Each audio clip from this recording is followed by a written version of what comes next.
എല്ലാവർക്കും നമസ്കാരം. സ്കോർ അക്കാഡമിയിലേക്ക് സ്വാഗതം.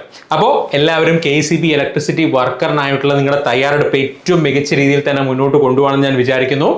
ഇനി ഈ വീഡിയോയിൽ ഞാൻ വരാൻ കാരണം എന്താണ്, കേരള PSC ഏറ്റവും ലേറ്റസ്റ്റ് ആയിട്ട് എത്ര പേരാണ് ഈ പരീക്ഷയ്ക്ക് വേണ്ടി എക്സാം എഴുതാൻ കൺഫർമേഷൻ കൊടുത്തത് എന്നുള്ള ഡീറ്റെയിൽസ് അപ്ഡേറ്റഡ്, അതായത് കൺഫർമേഷൻ കഴിഞ്ഞിട്ടുള്ള എക്സാം കലണ്ടറിൽ അപ്ഡേറ്റ് ചെയ്തിട്ടുണ്ട്. അപ്പോൾ അത് അനുസരിച്ച് നമ്മൾ ഇനി എന്തൊക്കെയാണ് അതിൽ നിന്ന് മനസ്സിലാക്കേണ്ടത്, അതനുസരിച്ച് കോമ്പറ്റീഷൻ എങ്ങനെയാണ്, കൂടിയോ കുറഞ്ഞോ എന്നൊക്കെ നമുക്കൊന്ന് അറിയണ്ടേ. അതനുസരിച്ച് വേണം നമ്മൾ നമ്മുടെ പ്രിപ്പറേഷൻ ഒന്നും കൂടി ഒന്ന് മാറ്റുകൂട്ടാനായിട്ട്. ഓക്കെ, അപ്പോൾ ഇതാണ് കേരള PSC ഇപ്പോൾ ഇന്നേ ദിവസം പബ്ലിഷ് ചെയ്തിരിക്കുന്നത്. നമുക്ക് അറിയാവുന്നത് പോലെ 30 സെപ്റ്റംബറിനാണ് നടക്കാൻ പോകുന്നത്. ഉറപ്പിച്ച് പറയാം, OMR പരീക്ഷയാണ്, അതായത് ഓഫ്ലൈൻ പരീക്ഷയാണ്, ഓൺലൈൻ പരീക്ഷയല്ല. 100 മാർക്കിനാണ്, മീഡിയം ഇംഗ്ലീഷാണ്. നമുക്കറിയാവുന്ന പോലെ 1.5 മണിക്കൂറാണ് പരീക്ഷ ഉള്ളത്. ഇനി ഓരോ ജില്ലയ്ക്കും സൈഡിലായിട്ട് നേരെ എന്ത് കൊടുത്തിട്ടുണ്ട്, എത്ര പേരാണ് ഇപ്പോൾ ആ പരീക്ഷയ്ക്ക് വേണ്ടി കൺഫർമേഷൻ കൊടുത്തിട്ടുണ്ട്. അതായത് ഇത്രയും പേര് നിങ്ങൾക്ക് ആ പരീക്ഷയ്ക്ക്, അതായത് തിരുവനന്തപുരം ജില്ലയാണ് എടുക്കുന്നതെങ്കിൽ ഇത്രയും പേരാണ് എന്ത് എക്സാം എഴുതാനായിട്ട് കൺഫർമേഷൻ കൊടുത്തിരിക്കുന്നത്.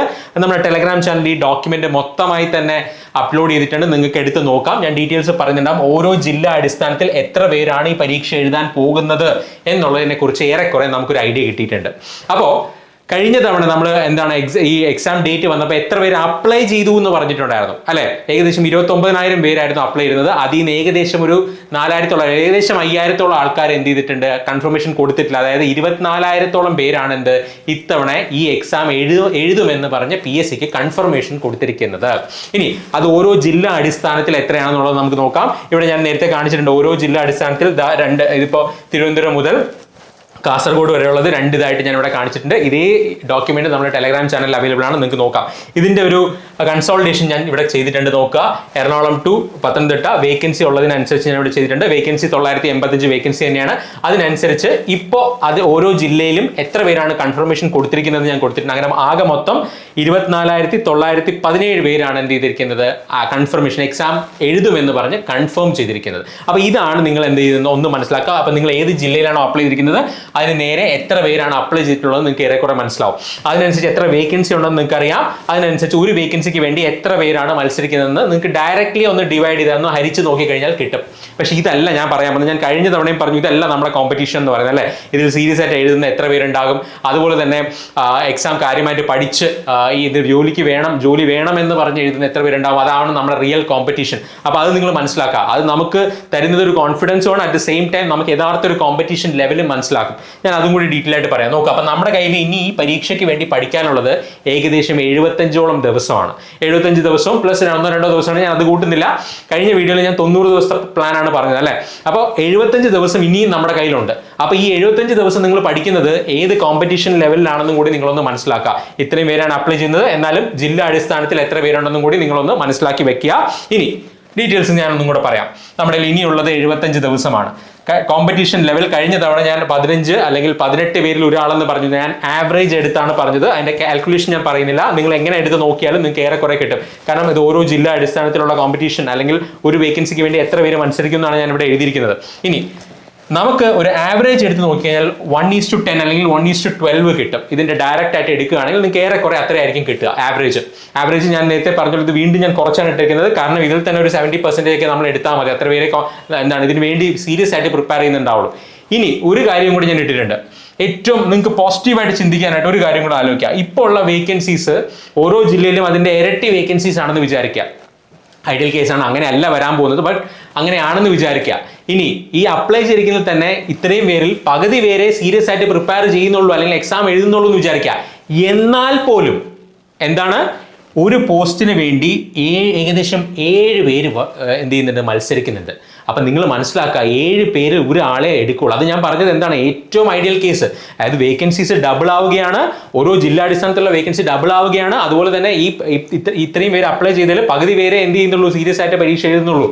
എന്നാൽ പോലും ഏറ്റവും കുറഞ്ഞത് എന്താണ്, 7 പേരോടെങ്കിലും നിങ്ങൾ മത്സരിച്ചാൽ മാത്രമേ എന്ത് ചെയ്യാൻ പറ്റുള്ളൂ, നിങ്ങൾക്ക് ജോലിയിലേക്ക് എത്താൻ സാധിക്കുള്ളൂ. അത് നിങ്ങളുടെ മനസ്സിൽ വേണം. ഇത് കാര്യമായിട്ട് എടുക്കേണ്ട. എന്നാൽ പോലും നിങ്ങൾ 10 പേരിൽ ഒരാളായാലേ പറ്റില്ല, അല്ലെങ്കിൽ 12 പേരിൽ ഒരാളായാലേ പറ്റുള്ളൂ ഈ ജോലി കിട്ടാനായിട്ട്. ക്ലിയർ ആണോ? അപ്പോൾ അത്രയും നന്നായിട്ട് പഠിക്കുക. അപ്പോൾ ഇത് ഞാൻ ഈ 2 ഡേറ്റ് ഇവിടെ പറഞ്ഞ എന്താണ്, ഞാനൊരു അസംഷൻസ് കറക്റ്റ് ആയിട്ടുള്ള ഡേറ്റ ഒന്നും അല്ല, അങ്ങനെ തെറ്റിദ്ധരിക്കരുത്. ഞാൻ നിങ്ങൾക്ക് മനസ്സിലാവാൻ വേണ്ടി, അല്ലെങ്കിൽ ഈ ഒരു കോമ്പറ്റീഷൻ ലെവലെങ്കിലും നിങ്ങൾ എക്സ്പെക്ട് ചെയ്യണം. കാരണം പലരും പറയും വേക്കൻസി കൂടുമല്ലോ, അല്ലെങ്കിൽ ഇത്രയും പേര് പരീക്ഷ എഴുതുമല്ലോ, ഇതൊക്കെ പല കുട്ടികളും പറഞ്ഞുകൊണ്ടാണ് ഞാൻ അങ്ങനെ പറഞ്ഞത്. അങ്ങനെ ഊഹിച്ചുകൊണ്ടാണ് ഞാൻ ഇത് പറഞ്ഞത്. ഇതിന്റെ ഡബിളായി ഈ പറയുന്ന വേക്കൻസി കൂടിയാലും ഇതിന്റെ പകുതി പേരെ എഴുതുന്നുള്ളെങ്കിൽ പോലും നിങ്ങൾ മത്സരിക്കുന്ന ഏകദേശം എന്താണ്, ഞാൻ നേരത്തെ പറഞ്ഞ പോലെ 7 പേരോടുകൂടിയാണ് മത്സരിക്കുന്നത് ഒരു വേക്കൻസിക്ക് വേണ്ടി.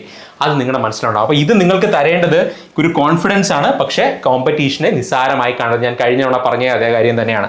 ഇനി കട്ട് ഓഫ് കുറയുമോ, അതായത് കോമ്പറ്റീഷൻ കാണില്ല എന്നൊക്കെ നിങ്ങൾ തെറ്റിദ്ധരിക്കരുത്. ഒരു IT ലെവൽ എക്സാം ആണെങ്കിൽ കട്ട് ഓഫ് എന്ന് പറയുന്നത് കുറയാനുള്ള സാധ്യതയൊക്കെ വളരെ കുറവാണ്. കാരണം എല്ലാവരും നന്നായിട്ട് പഠിക്കുന്നുണ്ട്, എല്ലാവരും കാര്യങ്ങൾ മനസ്സിലാക്കി പഠിക്കുന്നുണ്ട്. അതുകൊണ്ട് തന്നെ കട്ട് ഓഫോ അല്ലെങ്കിൽ എത്ര പേരാണോ എഴുതുന്നത്, കാരണം നിങ്ങൾ മനസ്സിലാക്കേണ്ട ഒരു കാര്യം എല്ലാവരും ഇതിനു വേണ്ടി പരിശ്രമിക്കുന്നുണ്ടാവും. അപ്പോൾ അതനുസരിച്ച് എല്ലാവരും എന്ത് ചെയ്യുന്നുണ്ടാവും, അതിനുവേണ്ടി എഫേർട്ട് ഇടുന്നുണ്ടാവും, മാർക്ക് കൂടുന്നുണ്ട്. അപ്പോൾ അതുകൊണ്ട് ഒരു എളുപ്പമുള്ളൊരു പരീക്ഷ അല്ലെങ്കിൽ കട്ട് ഓഫ് കുറവായിരിക്കും എന്ന് പ്രതീക്ഷിച്ച് പോകരുത്. എല്ലാവരും പഠിക്കുന്നുണ്ടാവും. അതുകൊണ്ട് നിങ്ങളും ഇനിയുള്ള സമയം നന്നായിട്ട് പഠിക്കുക. എപ്പോഴും നമ്മൾ ഒരു പടി മുകളിൽ പഠിച്ചു വെച്ച് കഴിഞ്ഞാൽ എക്സാം സിമ്പിൾ ആണെങ്കിൽ എന്താണ്, നിങ്ങൾക്ക് തന്നെയാണ് ബെനിഫിറ്റ്. ഇനി എക്സാം വളരെ സിമ്പിൾ ആയി കഴിഞ്ഞാൽ നിങ്ങൾ ആലോചിക്കേണ്ടത് എല്ലാവരും അത്രയും തന്നെ എഴുതുന്നുണ്ടാവും, കട്ട് ഓഫ് വളരെയധികം ഉയരുന്നുണ്ടാവും. അപ്പോൾ ആ ഒരു കാര്യം കൂടെ നിങ്ങളുടെ മനസ്സിൽ വെക്കുക. ഇനി എക്സാം നല്ല ടഫ് ആണെങ്കിൽ തീർച്ചയായിട്ടും കട്ട് ഓഫ് കുറയുന്നുണ്ടാവും. അപ്പോഴും നമ്മൾ കാര്യങ്ങൾ മനസ്സിലാക്കി തന്നെ എന്ത് ചെയ്യുക, അപ്പോൾ എക്സാമിന് വേണ്ടി പ്രിപ്പയർ ചെയ്യുക. അപ്പോൾ ഈ ഒരു കാര്യം ഞാൻ കഴിഞ്ഞ തവണയും പറഞ്ഞതാണ്. കട്ട് ഓഫിനെ കുറിച്ചോ അല്ലെങ്കിൽ കോമ്പറ്റീഷനെ കുറിച്ചോ ഒന്നും നിങ്ങളിപ്പോൾ ഒരു പരിധി കൂടുതൽ ആലോചിക്കേണ്ട. ഒരു ഐഡിയ കിട്ടിയെന്ന് ഞാൻ വിചാരിക്കുന്നു. ഇതൊന്നും നിസ്സാരമായി കാണരുത്, പക്ഷെ പഠിക്കുക, നല്ല രീതിയിൽ പഠിക്കുക. കാരണം ഇനിയും അവസരങ്ങൾ വരാനുണ്ട്. ഒരു അവസരത്തെക്കുറിച്ച് കൂടി ഞാൻ എന്ത് ചെയ്യുന്നുണ്ട്, ഈ വീഡിയോയിൽ പറയുന്നുണ്ടാവും. ഇനി പുതിയതായി ITA-ക്കാർക്ക് അപ്ലൈ ചെയ്യാൻ പറ്റുന്ന ഒരു പുതിയ നോട്ടിഫിക്കേഷനും കൂടി കേരള PSC കൊണ്ടുവരുന്നുണ്ട്.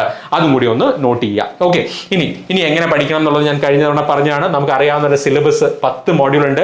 പലരും ആദ്യത്തെ 1, 2, 3 മോഡ്യൂൾ വെച്ചുകൊണ്ട് കുറേ നാളായിട്ട് ഇങ്ങനെ ഇരിക്കണം. അങ്ങനെ അല്ല പഠിക്കേണ്ടത്. ഞാൻ പറഞ്ഞു, നിങ്ങളുടെ ഈ ആദ്യത്തെ 3-4 മോഡ്യൂൾ എല്ലാം ഇപ്പൊ സംഭവിക്കാൻ പോകുന്നത് എന്താ, എല്ലാവരും സമയമെടുത്ത് ഈ 1, 2, 3, 4 മോഡ്യൂളൊക്കെ എന്ത് ചെയ്യും, വളരെ വിശാലമായിട്ട് പഠിക്കും. സമയം അങ്ങ് തീർന്നു പോകും. പിന്നെ അവസാനത്തെ ഈ ഇത്രയും മോഡ്യൂൾ പഠിക്കാനുള്ള സമയവും കാണില്ല, അത് റിവിഷനുള്ള സമയവും കാണില്ല. ആ റിവിഷൻ മൊത്തത്തിൽ റിവൈസ് ചെയ്യേണ്ട സമയത്ത് നിങ്ങൾ ഇത് പഠിക്കാൻ പോകും. അപ്പൊ ഈ കാര്യങ്ങൾ മറന്നു പോകും. അങ്ങനെ ഒരു സാഹചര്യം വരരുത്. എത്രയും പെട്ടെന്ന് സിലബസ് കംപ്ലീറ്റ് ചെയ്യുക, എത്രയും പെട്ടെന്ന് ക്ലാസ്സുകൾ കണ്ടു തീർക്കുക, എത്രയും പെട്ടെന്ന് മൊത്തം സിലബസിലൂടെ ഒന്ന് കണ്ണോടിച്ച് അത് തീർത്തു എന്ന് ഉറപ്പുവരുത്തുക. എന്നിട്ട് പാരലായിട്ട് തന്നെ ഇതിൻ്റെ കൂടെ പഠിക്കുന്നതിനോടൊപ്പം തന്നെ ഞാൻ കഴിഞ്ഞ വീഡിയോയിൽ പറഞ്ഞാണ്, റിവിഷനും കൂടി പാരലായിട്ട് കൊണ്ടുപോകണം. അതിനനുസരിച്ചുള്ളൊരു സ്റ്റഡി പ്ലാനും ഷെഡ്യൂളും ടെസ്റ്റ് ഷെഡ്യൂളും ഒക്കെ നിങ്ങൾക്ക് തന്നിട്ടുണ്ട്. അത് അതേപോലെ ഫോളോ ചെയ്യുക. ഞാൻ പറഞ്ഞു, ഇനിയുള്ള 90 ദിവസം അല്ലെങ്കിൽ ഇനിയുള്ള 75 ദിവസം വ്യക്തമായിട്ടൊരു പ്ലാനോടുകൂടി ചിട്ടയായി ഇരുന്ന് പഠിച്ചാലേ കാര്യം നടക്കുള്ളൂ. അത് ഞാൻ ഇപ്പോഴേ പറയാം. ഇനി സിലബസ് നമുക്ക് അറിയാവുന്ന പോലെ എന്താണ്, IT ലെവൽ ഇലക്ട്രിക്കൽ സിലബസ് ആണ്. ഇംഗ്ലീഷിലാണ് പരീക്ഷ വരാൻ പോകുന്നത്. ചോദ്യങ്ങളെല്ലാം ഇംഗ്ലീഷിലായിരിക്കും. അതുപോലെ തന്നെ OMR പരീക്ഷയാണ്, ഓൺലൈൻ പരീക്ഷയല്ല. 100 ക്വസ്റ്റ്യൻ 90 മിനിറ്റിൽ എഴുതണം. ഒരു തെറ്റായ ഉത്തരം നമുക്ക് എഴുതാൻ പറ്റില്ല, കാരണം നെഗറ്റീവ് മാർക്കുണ്ട്. 0.33 നെഗറ്റീവ് മാർക്കുണ്ട് ഒരു തെറ്റായ ഇതിന്. നിങ്ങൾ ഇനി ചെയ്യേണ്ട കാര്യം എന്താണ്, ഞാൻ നേരത്തെ പറഞ്ഞു, ഈ ആദ്യത്തെ 3-4 മോഡ്യൂൾ വെച്ചുകൊണ്ട് ഇരിക്കരുത്. അത് മാത്രമല്ല നമുക്ക് പഠിക്കാനുള്ളത്. ഇതെല്ലാവരും എഴുതും. പിന്നെയുള്ള മോഡ്യൂൾസിൽ എത്രത്തോളം നിങ്ങൾ മാർക്ക് സ്കോർ ചെയ്യുന്നു, അതെനിക്ക് നിങ്ങളുടെ റാങ്ക് ഡിസൈഡ് ചെയ്യുക. ആ കാര്യം കൂടെ മനസ്സിൽ വേണം. അതുകൊണ്ട് തന്നെ നിങ്ങളിപ്പോൾ ഒരു സബ്ജക്ട് വെച്ചാണെങ്കിൽ കഴിയുന്നതും ഒരു സബ്ജക്ട് മാറ്റി, ഇപ്പോൾ ഒരു ദിവസം 6 മണിക്കൂർ പഠിക്കുന്നുണ്ടെങ്കിൽ ഒരു 3 മണിക്കൂർ ഒരു സബ്ജക്ട്, 3 മണിക്കൂർ മറ്റൊരു സബ്ജക്റ്റ് ആയിട്ട് 2 സബ്ജക്ട് വെച്ച് തന്നെ പഠിച്ചു തുടങ്ങേണ്ട സമയം അതിക്രമിച്ചു കഴിഞ്ഞു. ആ രീതിയിൽ പഠിച്ചു തുടങ്ങുക. ഓക്കെ, പാരലായിട്ട് തീർന്ന് ഞാൻ പറഞ്ഞതുപോലെ എത്രയും പെട്ടെന്ന് സിലബസ് കംപ്ലീറ്റ് ചെയ്യാൻ നോക്കാം. ഓക്കെ, ആ ഒരു കാര്യം നിങ്ങളുടെ മനസ്സിൽ വേണം. അതിൻ്റെ കൂടെ തന്നെ റിവിഷനും കൊണ്ടുപോകണം. എല്ലാം ഞാൻ കഴിഞ്ഞ വീഡിയോ നിങ്ങൾ ആ 90 ഡേയ്സ് മിനിമം സ്റ്റഡി പ്ലാൻ കണ്ടിട്ടില്ലെങ്കിൽ ഒന്നേന്ന് കണ്ടേക്കുക, അല്ലെങ്കിൽ ഒന്നും കൂടി കണ്ടേക്കുക. കണ്ടിട്ടുണ്ടെങ്കിലും ഒന്നും കൂടി കണ്ടേക്കുക. അതിൽ പറഞ്ഞിട്ടുള്ള കാര്യങ്ങളെല്ലാം ഫോളോ ചെയ്യാൻ ശ്രമിക്കുക. ഓക്കെ, ഇതെല്ലാം നമുക്ക് ഒരു മാസം കൂടി കഴിഞ്ഞിട്ട് നമുക്കിത് സ്റ്റാർട്ട് ചെയ്യാൻ പറ്റില്ല. അപ്പോഴാണ് ഞാൻ ഇതൊക്കെ ശ്രദ്ധിച്ചതെന്ന് പറയാൻ നിങ്ങൾക്ക് പറ്റില്ല. അങ്ങനൊരു സമയം നമുക്കില്ല. അതുകൊണ്ട് ഇപ്പം മുതലെങ്കിലും പഠിച്ചു തുടങ്ങുക. ഇനിയും നിങ്ങൾക്ക് 75 ദിവസമുണ്ട്. ഓക്കെ, അപ്പോൾ ഞാൻ നേരത്തെ പറഞ്ഞ 100 ക്വസ്റ്റ്യൻസ് ഉണ്ട്, 90 മിനിറ്റ് ആണ്. നിങ്ങൾ ഹൈ വെയിറ്റേജ് ആയിട്ടുള്ള ഏരിയാസ് ഐഡന്റിഫൈ ചെയ്യുക. നമ്മൾ അതനുസരിച്ചിട്ടുള്ള ഷെഡ്യൂൾ നിങ്ങൾക്ക് ക്ലാസ്സിൽ തന്നിട്ടുണ്ട്. ആ ക്ലാസ്സുകളിൽ ആ വീഡിയോസ് എങ്കിലും ആ ടോപ്പിക്സ് എങ്കിലും കണ്ടിട്ട് പോവുക. മൊത്തം കണ്ടിട്ട് പോകാനാണ് ഞാൻ പറയുന്നത്. ഇനി അതിനുള്ള സമയം ഇല്ലെങ്കിൽ ഹൈ വെയിറ്റേജ് ആയിട്ടുള്ള ഏരിയാസ് നിങ്ങൾക്ക് സോർട്ട് ചെയ്ത് നിങ്ങളുടെ കോഴ്സിൽ ആഡ് ചെയ്ത് തന്നിട്ടുണ്ട്, അത് കണ്ടിട്ട് പോവുക. പിന്നെ അതുപോലെ തന്നെ എക്സാമിന്റെ ലെവലിനെ കുറിച്ചും പ്രാക്ടീസ് ടെസ്റ്റിനെ കുറിച്ചും റിവിഷനെ കുറിച്ചും ഒക്കെ ഞാൻ കഴിഞ്ഞ വീഡിയോയിൽ പറഞ്ഞാണ്. എക്സാം എഴുതുക എന്നുള്ളത്, പ്രാക്ടീസ് ടെസ്റ്റുകൾ എഴുതുക എന്നുള്ളത് ഞാൻ കഴിഞ്ഞ വീഡിയോയിൽ പറഞ്ഞെന്താ, ഡെയിലി ഒരു പരീക്ഷ എഴുതിയിരിക്കണം. അതിലെ തെറ്റോ ശരിയോ എന്നുള്ളതല്ല, ആ പരീക്ഷ എഴുതി ആ ചോദ്യങ്ങൾ കണ്ട് ആ ചോദ്യങ്ങളുടെ എക്സ്പ്ലനേഷൻ വായിച്ച് മനസ്സിലാക്കേണ്ടത് അത്യാവശ്യമാണ്. അതില്ലാതെ നിങ്ങൾക്ക് മുന്നോട്ട് പോകാൻ പറ്റില്ല എന്ന് ഞാൻ കഴിഞ്ഞ വീഡിയോ പറഞ്ഞാണ്. ആ കാര്യം നിങ്ങൾ മനസ്സിലാക്കുക. പ്രാക്ടീസ് ടെസ്റ്റുകൾ എഴുതുക, അതിനോടൊപ്പം പാരലായിട്ട് തന്നെ എല്ലാം പഠിച്ചു കഴിഞ്ഞിട്ട് റിവൈസ് ചെയ്യുക എന്നുള്ള പരിപാടി നടക്കില്ല. പാരലായിട്ട് തന്നെ റിവിഷൻ കൊണ്ടുപോവുക. ക്ലിയർ ആണോ? ഇനി ഞാൻ കഴിഞ്ഞ വീഡിയോയിൽ പറഞ്ഞു എന്താണ് statement type questions, application questions, concept questions, ഇതാണ് നിങ്ങളുടെ റാങ്ക് തീരുമാനിക്കാൻ പോകുന്നത്. കാണാതെ പഠിച്ചുകൊണ്ട് പോകുന്ന ചോദ്യങ്ങൾ മാത്രമല്ല, അത് എല്ലാവരും എഴുതുന്ന ചോദ്യങ്ങളാണ്. അപ്പോൾ ഒരു കാര്യം വ്യക്തമായി മനസ്സിലാക്കി, സ്റ്റേറ്റ്മെന്റ് ടൈപ്പ് ക്വസ്റ്റ്യൻ വന്നാലും നിങ്ങൾക്ക് ചെയ്യാൻ പറ്റുന്ന രീതിയിൽ മനസ്സിലാക്കി വേണം എന്ത് ചെയ്യാനായിട്ട്. ഞാൻ കഴിഞ്ഞ വീഡിയോയിൽ പറഞ്ഞു, സ്റ്റേറ്റ്മെന്റ് ടൈപ്പ് ക്വസ്റ്റ്യൻസ് കുറെ പഠിക്കാമെന്ന് ആരും വിചാരിക്കരുത്, തെറ്റിദ്ധരിക്കരുത്. അത് പഠിക്കാൻ പറ്റില്ല. കോൺസെപ്റ്റ് നന്നായി പഠിച്ച് മുന്നോട്ട് പോയി കഴിഞ്ഞാൽ എങ്ങനെയൊക്കെ സ്റ്റേറ്റ്മെന്റ് വന്നാലും നിങ്ങൾക്ക് എഴുതാൻ പറ്റും. മിനിമം സമയത്തിൽ എഴുതാൻ പറ്റും. മിനിമം സമയത്തിൽ എഴുതാൻ പറ്റുമെങ്കിൽ ഞാൻ നേരത്തെ പറഞ്ഞ പോലെ നിങ്ങൾ പ്രാക്ടീസ് ടെസ്റ്റുകൾ എല്ലാ ദിവസവും ഓരോന്ന് വെച്ച് എഴുതുക. ഒരു ദിവസം ഒരു ടെസ്റ്റ് എഴുതുമ്പോൾ അത്രയും ചോദ്യങ്ങളും അത്രയും എക്സ്പ്ലനേഷൻ നിങ്ങൾ കാണുകയാണ്. അത് മറന്നു പോരുത് കുട്ടികളെ. ഞാനിത് എപ്പോഴും നമ്മുടെ കുട്ടികളുമായിട്ട് ഇത് റാങ്ക് മേടിച്ച കുട്ടികളായിട്ടൊക്കെ സംസാരിക്കുമ്പോൾ അവരെല്ലാവരും ഫോളോ ചെയ്ത സ്ട്രാറ്റജി ഇതാണ്. അത് തന്നെ ദയവ് ചെയ്ത് നിങ്ങൾ ഫോളോ ചെയ്യുക. നിങ്ങൾക്ക് പഠിക്കാനുള്ള എല്ലാ കാര്യങ്ങളും നമ്മൾ പ്രൊവൈഡ് ചെയ്തിട്ടുണ്ട്. എല്ലാ ഫുൾ സിലബസ് ക്ലാസ് നിങ്ങൾക്ക് തന്നിട്ടുണ്ട്. 125 ടെസ്റ്റുകൾ ഫുൾ തന്നിട്ടുണ്ട്. 45 ദിവസം റിവിഷൻ പ്ലാൻ, 60 ദിവസം പ്ലസ് റിവിഷൻ പ്ലാൻ എല്ലാം നിങ്ങൾക്ക് പ്രൊവൈഡ് ചെയ്തിട്ടുണ്ട്. ഇനി റിവിഷൻ ക്ലാസ്സുകൾ നമ്മൾ ആഡ് ചെയ്യുന്നുണ്ടാവും പുതിയതായിട്ട്. അപ്പോൾ ആ റിവിഷൻ ക്ലാസ് ഒക്കെ പൂർണ്ണമായിട്ട് യൂസ് ചെയ്യാൻ പറ്റുന്നെങ്കിൽ നിങ്ങൾ അതിന് മുമ്പ് തന്നെ ഈ സിലബസും ക്ലാസ്സും ഒക്കെ കണ്ട് തീർത്തിരിക്കണം. ഓക്കെ, ഞാൻ കഴിഞ്ഞ വീഡിയോയിൽ ഏറ്റവും ഇമ്പോർട്ടൻ്റ് ആയിട്ട് പറഞ്ഞ കാര്യമാണ് എന്താണ്, ഡെയിലി ഒരു ടെസ്റ്റ് എഴുതിയേ പറ്റൂ. എക്സ്പ്ലനേഷൻ മുഖ്യം. എക്സ്പ്ലനേഷൻ എന്തായാലും വായിച്ചിരിക്കണം. കാരണം ഡീറ്റെയിൽ ആയിട്ട് ഓരോ ക്വസ്റ്റിനും നമ്മൾ ഡീറ്റെയിൽഡ് ആയിട്ടുള്ള എക്സ്പ്ലനേഷൻ തന്നിട്ടുണ്ട്. അത് വ്യക്തമായി പഠിച്ചിട്ട് തന്നെ പോവുക, മറക്കരുത്. അപ്പോൾ ഞാൻ നേരത്തെ പറഞ്ഞാണ് ഡെയിലി, വീക്ക്ലി, മന്ത്ലി, അതായത് നമുക്കിനി 3 മാസമേ കഷ്ടിച്ചുള്ളൂ. 3 മാസം ഇല്ല, 2.5 മാസം എന്ന് പറയാം. അപ്പോൾ ഈ ഡെയിലി, വീക്ക്ലി, മന്ത്ലി നിങ്ങൾക്ക് ഒരു പ്ലാൻ ഉണ്ടായിരിക്കണം. അത് നിങ്ങളൊരു പ്ലാൻ നമ്മൾ അതിനനുസരിച്ച് ഒരു ഷെഡ്യൂൾ നിങ്ങൾക്ക് തന്നിട്ടുണ്ട്. അതിൻ്റെ ഒരു 80% നിങ്ങൾ എന്ത് ചെയ്യുക, ഫോളോ ചെയ്യുക. 100% ഫോളോ ചെയ്യേണ്ട, ഞാൻ ഒരിക്കലും അത് ചെയ്യണമെന്ന് പറയുന്നില്ല. അതനുസരിച്ച് നിങ്ങൾ ടെൻഷൻ ഒന്നും അടിക്കേണ്ട. പക്ഷെ അതിൻ്റെ ഒരു 80% ഫോളോ ചെയ്തേ പറ്റുള്ളൂ. ഞാൻ പറഞ്ഞു എല്ലാ ദിവസവും ഒരു ടെസ്റ്റ് എഴുതണം. അതിനുവേണ്ടി ഇത്രയും ടെസ്റ്റുകൾ നിങ്ങൾക്ക് പ്രൊവൈഡ് ചെയ്തിട്ടുണ്ട്. അതിൽ എല്ലാത്തിലും ഡീറ്റെയിൽ ആയിട്ടുള്ള എക്സ്പ്ലനേഷൻ ഉണ്ട്. അപ്പോൾ ഒരു ടെസ്റ്റ് എഴുതി അതിലെ ചോദ്യങ്ങൾ കണ്ട് ആ എക്സ്പ്ലനേഷൻ വായിച്ചിട്ട് വേണം നിങ്ങൾ പോകാനായിട്ട്. ആ കാര്യം ഓർത്തിരിക്കുക. അതെല്ലാം ഞാൻ നേരത്തെ പറഞ്ഞാണ്. ഇനി നിങ്ങൾ ചെയ്യേണ്ടത്, എല്ലാവർക്കും ഒരേ സമയമാണുള്ളത് അല്ലേ. കഴിഞ്ഞ വീഡിയോയിൽ പറഞ്ഞ അതേ കാര്യം തന്നെ, പുതിയതായിട്ട് ഒന്നും എനിക്ക് പറയാനില്ല. കാരണം വേറെ ഒന്നും മാറിയിട്ടില്ല. 2 ആഴ്ച കഴിഞ്ഞു, അത്രയേ ഉള്ളൂ. അപ്പോൾ നിങ്ങൾ മോട്ടിവേറ്റഡ് ആയിരിക്കുക, കോമ്പറ്റീഷൻ ശരിയായിട്ട് മനസ്സിലാക്കുക. ഒന്നും എളുപ്പമാണെന്ന് വിചാരിക്കരുത്, എന്നാൽ ഒന്നും അസാധ്യവുമല്ല. അതും നിങ്ങളുടെ മനസ്സിൽ വേണം. കട്ടക്കിരുന്ന് പഠിക്കുക. ഞാൻ കഴിഞ്ഞ പറഞ്ഞു, ഇതുവരെ നിങ്ങൾക്ക് ഒരു PSC ജോലി കിട്ടിയിട്ടില്ലെങ്കിൽ ഇതുവരെ പഠിക്കാത്ത രീതിയിൽ പഠിച്ചാൽ നിങ്ങൾക്ക് ഇതുവരെ കിട്ടാത്തത് കിട്ടും. ആ കാര്യം നിങ്ങളുടെ മനസ്സിൽ എപ്പോഴും വേണം. അപ്പോൾ അതുകൊണ്ട് തന്നെ ഒരു പ്രിപ്പറേഷൻ പ്ലാൻ, അതിനുള്ള എല്ലാ കാര്യങ്ങളും നമ്മൾ പ്രൊവൈഡ് ചെയ്തിട്ടുണ്ട്. വർക്ക് ഹാർഡ്, എക്സാമിനെ മനസ്സിലാക്കുക, കട്ടക്കിരുന്ന് പഠിക്കുക. ഓക്കെ, 1 വർഷം കൊണ്ട് നിങ്ങൾക്ക് ഒരു ഗവൺമെന്റ് ജോലി നേടാം. ഞാൻ കഴിഞ്ഞ തവണ തന്നെ പറഞ്ഞു, അടുത്ത വർഷം ഈ സമയമാകുമ്പോൾ നിങ്ങളുടെ കയ്യിലൊരു ഗവൺമെന്റ് ജോലി ഇരിക്കും, പ്രൊവൈഡഡ് കട്ടയ്ക്ക് പഠിക്കുകയാണെങ്കിൽ. ഓക്കെ, ഇനി ഞാൻ നേരത്തെ തന്നെ പറഞ്ഞു, ഈ എക്സാം മാത്രമല്ല, ITA-കാർക്ക് അപ്ലൈ ചെയ്യാൻ പറ്റുന്ന അടുത്ത അവസരം പുതിയ നോട്ടിഫിക്കേഷൻ PSC കൊണ്ടുവരാൻ പോവുകയാണ്. എന്താണ്, ജൂലൈ 13 ചേർന്ന കമ്മീഷൻ യോഗ തീരുമാന പ്രകാരം എന്താണ്, ജനറൽ റിക്രൂട്ട്മെന്റ് സംസ്ഥാനതലം എന്താണ്, ഈ 13 ഒന്ന് വായിച്ചു നോക്കിയേ. കേരള സംസ്ഥാന ചലച്ചിത്ര വികസന കോർപ്പറേഷൻ ലിമിറ്റഡ് ഇലക്ട്രീഷ്യൻ പുതിയ നോട്ടിഫിക്കേഷൻ, ഇലക്ട്രീഷ്യൻ്റെ നോട്ടിഫിക്കേഷൻ വരാൻ പോകണം. IT ആയിരിക്കും ക്വാളിഫിക്കേഷൻ.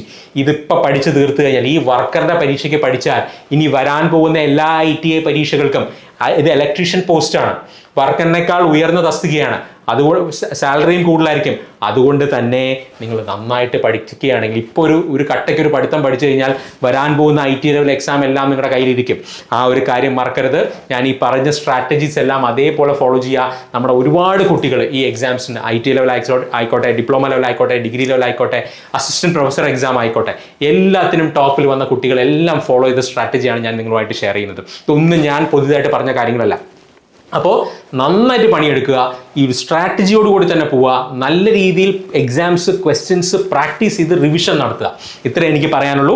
വീണ്ടും ഞാൻ നേരത്തെ പറഞ്ഞോളൂ, നമ്മുടെ റിവിഷൻ ക്ലാസ്സുകൾ വരുന്നുണ്ടാവും. പക്ഷെ അതിന് മുമ്പ് ഓൾറെഡി നിങ്ങൾക്ക് പ്രൊവൈഡ് ചെയ്തിട്ടുള്ള ക്ലാസ്സുകൾ കണ്ടു തീർക്കുക, ക്വസ്റ്റ്യൻസ് എഴുതുക, അതിനുശേഷം റിവിഷന് വേണ്ടി സജ്ജമായിരിക്കുക. നമ്മൾ എപ്പോഴും നിങ്ങളുടെ കൂടെ ഉണ്ടാവും. അപ്പോൾ ഈ എക്സാമിന് വേണ്ടി ഏറ്റവും മികച്ച രീതിയിൽ പഠിക്കുക. All the very best. അടുത്ത വീഡിയോ ആയിട്ട് വീണ്ടും കാണാം.